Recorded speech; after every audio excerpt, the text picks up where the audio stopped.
सभी दर्शकों को हमारी ओर से नमस्ते। आज इस प्रोग्राम में आप लोगों का बहुत बहुत स्वागत करते हैं। ब्लड के साथ में सारा न्यूट्रिशन और ऑक्सीजन ये हृदय ही जो है वो पुश करके पहुंचाता है। मतलब सर से पांव तक सर से पांव तक वो खून चलता रहता है। या जो ब्लड सर्कुलेशन है वो काम हार्ट का है। इसका नॉर्मल एक व्यक्ति में वजन अगर एक 70 किलो का व्यक्ति है तो उसमें हृदय का जो भार है वो 350 ग्राम रहता है।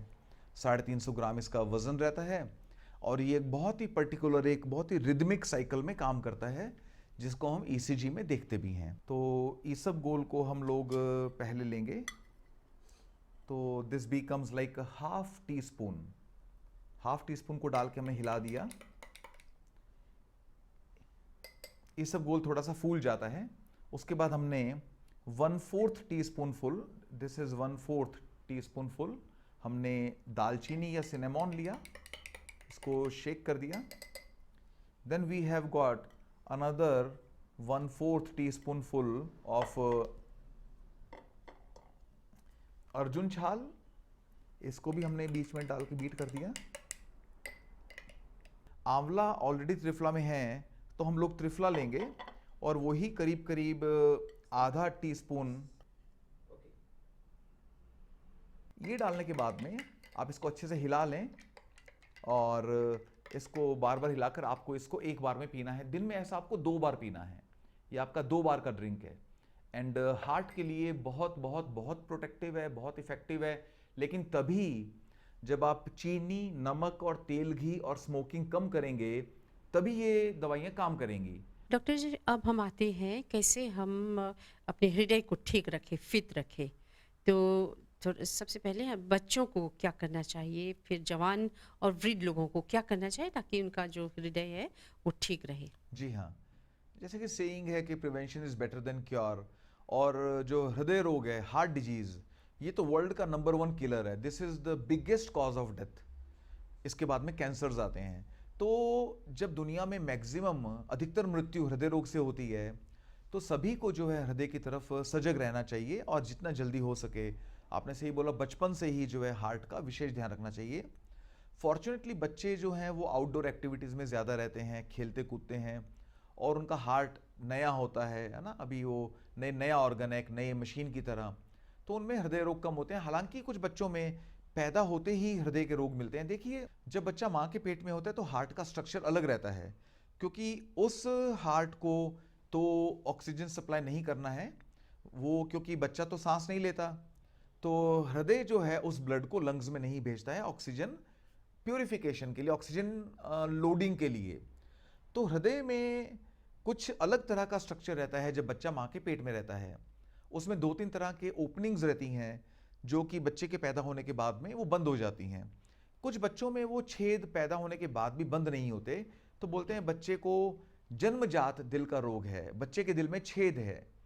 उसको दवाइयों के द्वारा भी बंद किया जाता है और अगर दवाइयों से बंद नहीं होता तो 10 साल की उम्र में बच्चे का ओपन हार्ट सर्जरी की जाती है, उसके द्वारा बच्चे के दिल का छेद बंद किया जाता है। तो पैदा होने से पहले माँ के पेट में बच्चे के दिल का स्ट्रक्चर अलग रहता है और पैदा होने के बाद में स्ट्रक्चर बदल जाता है। तो ये सबसे इंपॉर्टेंट है कि बच्चा नॉर्मली उस माइलस्टोन को अचीव कर ले, उसके दिल का स्ट्रक्चर नॉर्मली ट्रांसफॉर्म हो जाए, बदल जाए। ये नंबर 1 चीज़ है। उसके बाद में अगर बच्चे का दिल नॉर्मल है, उसकी डिलीवरी नॉर्मल हो गई है, उसके दिल में जो छेद वगैरह 2 तरह के बंद होने थे, डक्टस आर्टेरियोसस और जो फोरामेन ओवेल करके 2 ओपनिंग्स थी वो बंद हो जानी चाहिए थी, वो दोनों बंद हो गई हैं, बच्चा नॉर्मल है। तो बच्चों को आउटडोर एक्टिविटीज़ ज़्यादा रखनी चाहिए क्योंकि आपको मैंने बताया कि 5-7 साल की उम्र से ही जो है कोलेस्ट्रॉल का बिल्डअप स्टार्ट हो जाता है फोम सेल के रूप में। तो जितना ज़्यादा आउटडोर एक्टिविटी करेंगे, और बच्चे भी, जवान भी, बड़े भी, आउटडोर एक्टिविटी जितना अच्छा करेंगे, तेल, घी, पिज़्ज़ा, बर्गर, कोला कम खाएंगे लाइफ लॉन्ग, उतना आपका हार्ट सेफ रहेगा। अगर आप तेल, घी, फ्राइड चीज़ें और गातो पीमा, पकौड़ा, ये चीज़ ज़्यादा खाते हैं, तेल ज़्यादा खाते हैं, चीज़ और सब तरह का फैट ज़्यादा खाते हैं, अगर आप चीनी और नमक ज़्यादा खाते हैं, कोला, बर्गर, पिज़्ज़ा ज़्यादा खाते हैं, तो आपको हृदय के रोग से कोई भी चीज़ बचा नहीं सकती। ये बड़े दुख की बात है कि मॉरिशस में शुगर और नमक का कंजम्पशन आवश्यकता से 3 गुना ज़्यादा है। मॉरिशस में जितना हमको चीनी चाहिए उससे हम 3 गुना ज़्यादा खाते हैं, जितना हमें नमक चाहिए उससे 3 गुना ज़्यादा खाते हैं। आपको अपने किचन में नमक और चीनी और तेल का ऑडिट करना पड़ेगा। आपको लिख के लगाना पड़ेगा दीवार पर कि हमारे घर के 4 मेंबर के लिए या 2 मेंबर के लिए हर महीने कितना किलो चीनी, तेल और नमक कंज्यूम हुआ। ये तीनों को आपको रिड्यूस करना है। आप ये नहीं कह सकते हम तो कम ही खाते हैं, वो ज़्यादा खाता है, वो ज़्यादा खाता है, हम तो कम खाते हैं, हम तो कम नहीं करेंगे। तो आप बीमारी को आमंत्रण दे रहे हैं। आपको salt and sugar and fat का ऑडिट अपने किचन में करना ही पड़ेगा, इनको कम करना ही पड़ेगा। इसके अलावा जवान जब होते हैं तो एक बहुत स्पेशल दुर्गुण आ जाता है, वो है स्मोकिंग का। सिगरेट स्मोकिंग जो है वो हार्ट अटैक का सबसे बड़ा कारण है।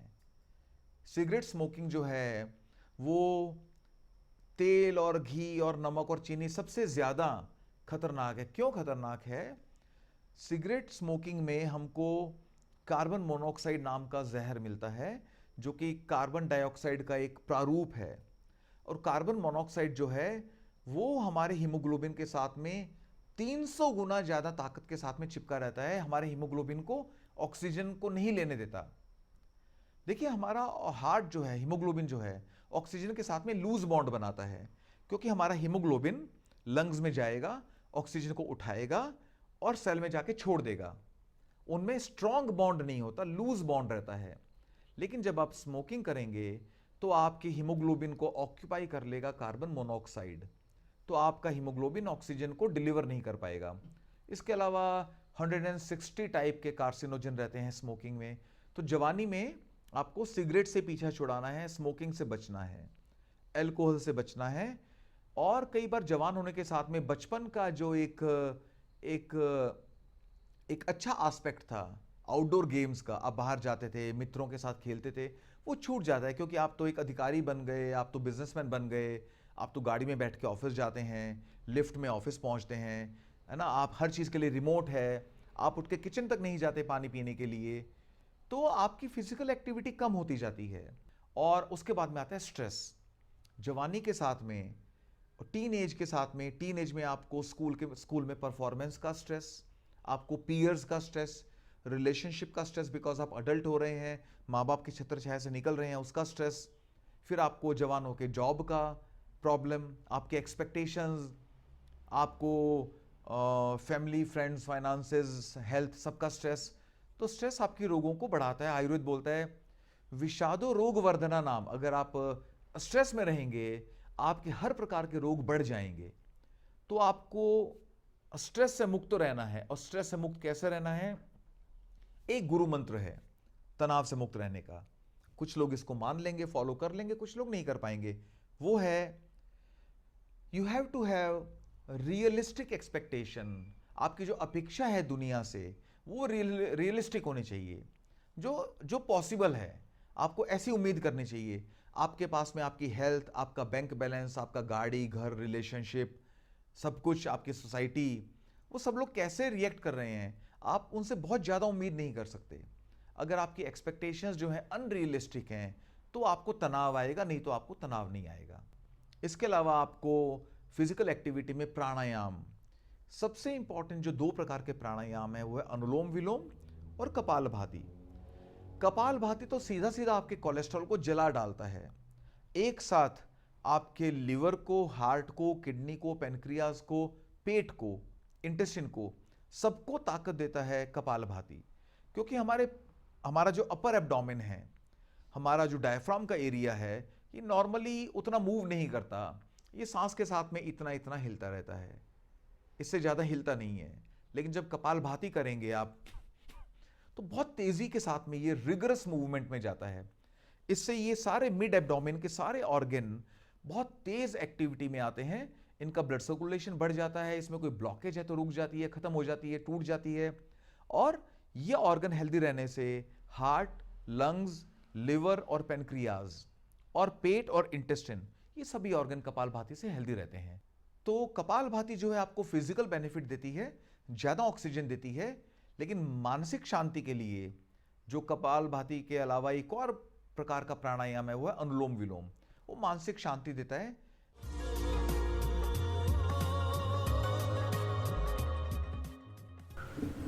आइए अब हम आपको मिलवा रहे हैं डॉक्टर रुजुता गिद्वार जी से।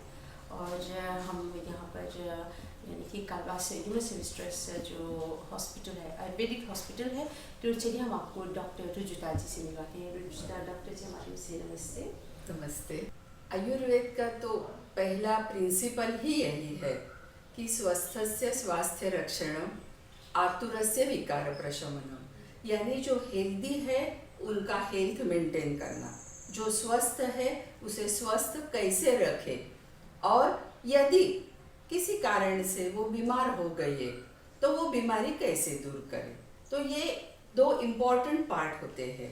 तो उसमें हृदय रोग ना हो इसलिए अब हमारी लाइफस्टाइल कैसे है, लाइफस्टाइल में क्या क्या आते हैं, आप उठते कब हो, क्या खाते हैं, एक के बाद एक क्या क्या एक्टिविटीज करते हैं, कितना व्यायाम करते हो, कितनी नींद लेते हो, वो नींद कौन सी क्वालिटी की है, जो खाते हैं उसके कंटेंट्स क्या है, कौन से मनस्थिति में खाते हो, एक्सरसाइज करते हो तो हृदय के लिए कौन सा एक्सरसाइज करते हो। और आयुर्वेद में तो स्पेशली योग प्रोग्राम दिया गया है। योग is the part and parcel of Ayurveda. वो अलग कोई एक शाखा नहीं है, योग आयुर्वेद से जुड़ा हुआ ही है। तो योग में जो आसन, प्राणायाम, मेडिटेशन ये जो दिए हैं, जो स्पेशली आपको हृदय रोग ना हो इसके लिए ही दिए हैं, क्योंकि ये सब योग पद्धति, योग जीवन पद्धति ही आपको रोग से दूर रखेगी। तो भी हृदय रोग होता है तो हम क्या कर सकते हैं, और स्पेशली प्राणायाम में, क्रिया में, तो इसमें दो चीज के बारे में मैं अब बात कर रही हूँ। एक है कपालभाति क्रिया और दूसरा है अनुलोम विलोम प्राणायाम। कपालभाति क्रिया जिनको हृदय रोग है, हाइपरटेंशन है, ये लोग कर नहीं सकते, ऐसे खूब बुक्स में लिखा हुआ है, लेकिन ये पूरा सत्य नहीं है। कर सकते हैं, इनफैक्ट प्रिवेंशन के लिए तो एकदम अच्छी रेमेडी ही बोलो या योग पद्धति है, लेकिन यदि हृदय रोग हो गया तो भी वो लोग कर सकते हैं। उसका डेमोन्स्ट्रेशन कौन से स्पीड में कपालभाति करे, किस तरीके से करे, कौन से पोस्चर में करे, ये तो हम देखेंगे ही। दूसरा अनुलोम प्राणायाम, उसका भी है।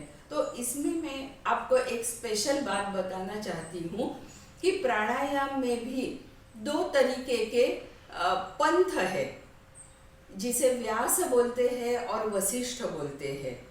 तो एक में बहुत स्ट्रिक्ट रूल्स रेगुलेशन है कि ऐसे ही करना चाहिए, उसे हठ योग भी बोल सकते हैं, या उस करना है तो इस तरीके से करो, या करना है तो वो सिर्फ स्वस्थ लोग ही ऐसे कर सकते हैं। लेकिन वशिष्ठ पंथ में वो बोलते हैं कि हर एक जो तंत्र है, टेक्निक है, प्राणायाम का हो, आसन का हो, आप थोड़ा मॉडिफाई करो, सिंप्लीफाई करो, कुछ रूल्स थोड़े से सॉफ्ट करो, या उसमें जो कठिन पार्ट है कि जो करने से आपको थोड़ा सा हेल्थ में प्रॉब्लम आ सकता है, वो दूर करो। तो उसमें प्राणायाम में पूरक, कुंभक, रेचक, ये तीन इम्पॉर्टेंट वर्ड्स है। पूरक यानी साइंटिफिकली जैसे बताया है ऐसे इनहेलेशन। कुंभक यानी suspension of breath, don't translate it as a holding of the breath. And rechaka यानी एक्सेलेशन, वही प्राणायाम के रूल्स रेगुलेशन से। तो कुंभक पार्ट जो है, जो सही तरीके से नहीं किया तो आपको गलत या हार्म कर सकता है, वो पार्ट हम डिलीट करेंगे, नहीं करेंगे। और 1:1 रेशो यानी पूरक 1 और रेचक उसी प्रोपोर्शन में, यानी 4 सेकंड पूरक हुआ तो 4 सेकंड रेचक होगा। इस तरीके से अनुलोम विलोम हृदय रोगी पेशेंट भी कर सकते हैं। और जो स्वस्थ है, जिनको हृदय रोग ना हो इसलिए प्रैक्टिस करना है, तो पूरा कपालभाति, अनुलोम विलोम, नाड़ी शोधन, भस्त्रिका, भ्रामरी प्राणायाम, ये सब आराम से कर सकते हैं। लेकिन हृदय रोग है तो आप करो, उसके पहले भी शवासन कर सकते हैं, या शवासन करके वो करो, बाद में शवासन करो। और अपना कंफर्ट जोन ढूंढो और उसी दायरे में रह के करो। कपालभाति करना हो या प्राणायाम करना हो, पोस्चर सबसे पहले इम्पॉर्टेंट बात होती है। तो सबसे पहले मैं बोल देती हूँ, आपके शोल्डर्स कैसे होने चाहिए। आपके शोल्डर्स ऐसे ब्रॉड होना चाहिए, आपके क्लेविकल बोन्स ऐसे थोड़ा स्ट्रेच आउट होना चाहिए, यहाँ फ्री स्पेस मिलना चाहिए कि चेस्ट ऐसे एक्सपांड हो। दूसरी, एब्डोमेन के लिए भी, क्योंकि कपालभाति में जब स्ट्रोक डालते हैं, करते हैं, तब डायफ्राम ऊपर उठता है और उस समय एब्डोमिनल वॉल अंदर खींची जाती है। लोग पूछते हैं कि ये करते समय पेट अंदर खींचना है। खींचना नहीं है, अपने आप वो खींची जाती है, क्योंकि अंदर निगेटिव प्रेशर तैयार होता है। आंखें बंद, चीन लिटिल अप। अब ये मंद स्पीड में करके दिखाएगी, मैं काउंट करूंगी। शुरू करते हैं। इनहेल 1 2 3 4 5 6 7 8 9 10। रिलैक्स।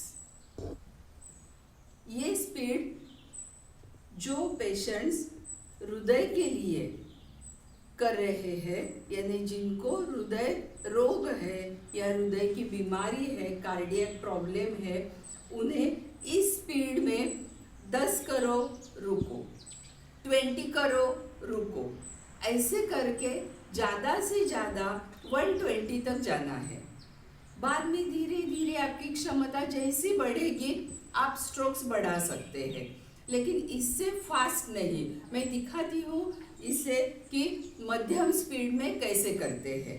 इनहेल 1 2 3 4 5 6 7 8 9 10। ये एट अ स्ट्रेच पॉज कम हुआ।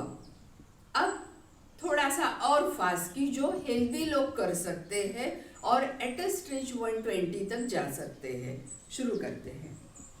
इनहेल 1 2 3 4 5 6 7 8 9 10 1 2 3 4 5 6 7 8 9 10। रिलैक्स। जिनको कार्डियक प्रॉब्लम है ऐसे लोगों के लिए अनुलोम विलोम ये बेसिक प्राणायाम बहुत फायदेमंद साबित हुआ है, यानी उस पर खूब रिसर्च भी हुआ है, संशोधन हुआ है। तो अनुलोम विलोम में नासिकाग्र मुद्रा लेते हैं। नासिकाग्र मुद्रा दिखा दो। तो index finger and middle finger fold करते हैं, तो ऑटोमेटिकली आपके सामने जब लेगी तो इतनी जगह रहती है, नॉस्ट्रिल्स पिंच करने का चांस ही नहीं, यानी जितनी गलतियां अपने आप दूर हो जाएगी वैसे ये मुद्रा है। उसके बाद अनुलोम विलोम यानी क्या कि स्टार्ट करते हैं लेफ्ट नॉस्ट्रिल से, तो राइट नॉस्ट्रिल बंद करना, धीरे से लेफ्ट से सांस अंदर आएगी, fraction of second gap automatically रहेगी नैसर्गिक तक, बाद में लेफ्ट बंद होगा और राइट से धीरे से एक्सेलेशन हो रहा है। अब राइट से ही अंदर जाएगी और लेफ्ट से बाहर आएगी सांस, तब राइट ऑटोमेटिकली बंद होगा। इसीलिए अल्टरनेट नॉस्ट्रिल ब्रीदिंग कहते हैं इसे, अनुलोम विलोम प्राणायाम। अपना पूरा ध्यान अपने ब्रेथ पे, सांस पे होना चाहिए। इस तरीके से ये पैटर्न ब्रीदिंग का जो डिजाइन किया है उसे अनुलोम विलोम कहते हैं। कहीं भी फोर्स नहीं, अपना कंफर्ट जोन आप ढूंढ लो। इस तरीके से सुबह 5-10 राउंड से शुरू करो और धीरे धीरे धीरे धीरे बढ़ाते रहो। इसे ये जब करेंगे अनुलोम विलोम तो आपका ब्लड प्रेशर धीरे धीरे डाउन होगा, आपका रेस्पिरेटरी रेट डाउन होगा।